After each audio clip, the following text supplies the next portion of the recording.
तर ही आहे तांदळाच्या पिठाची उकड. भाकरी करत आहे मी.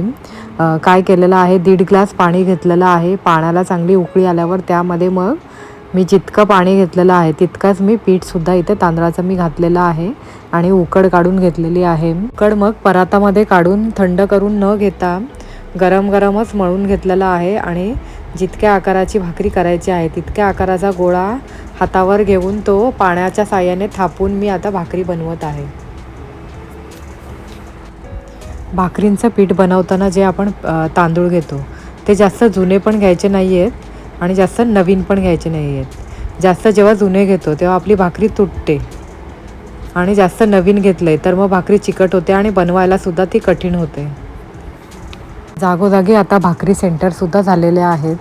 खरं तर ते सोयीचं पण आहे कधी कधी, जेव्हा वेळ वगैरे मिळत नाही तेव्हा. पण शक्यतो घरी केलेल्या भाकरींची चव आणि त्या भाकरींची चव खूपच फरक असतो. त्या भाकरी खूपच पातळ असतात, मशीनवर केलेल्या असतात.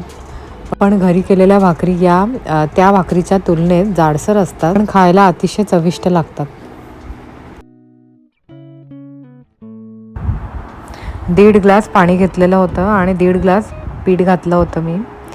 या उकडमध्ये जवळजवळ माझ्या 9 ते 10 भाकरी माझ्या बनणार आहेत. भाकरी आता वळून रेडी झालेली आहे. तवासुद्धा तापलेला आहे.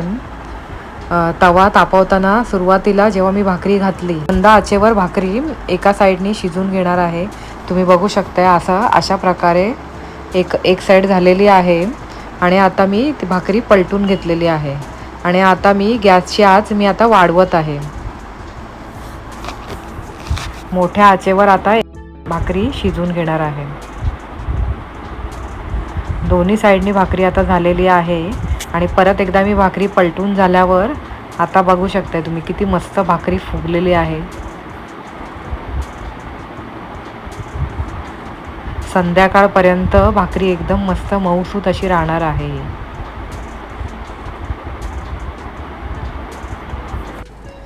तुमच्या घरामध्ये जास्त भाकरी खाल्ल्या जातात की चपात्या करता?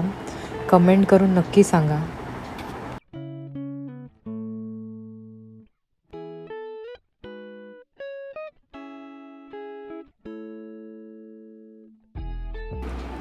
भाकरी आता रेडी झालेल्या आहेत. थंड होईपर्यंत त्या आता टोपलीमध्ये अशाच ठेवायच्या आहेत आणि थंड झाल्यावर मग एकावर एक रचून त्यावर झाकण द्यायचं आहे. भाकरीसोबत खायला आज गावठी चिकन केलेलं आहे. तर आज तुम्हाला भाकरीची रेसिपी कशी वाटली कमेंट करून नक्की सांगा.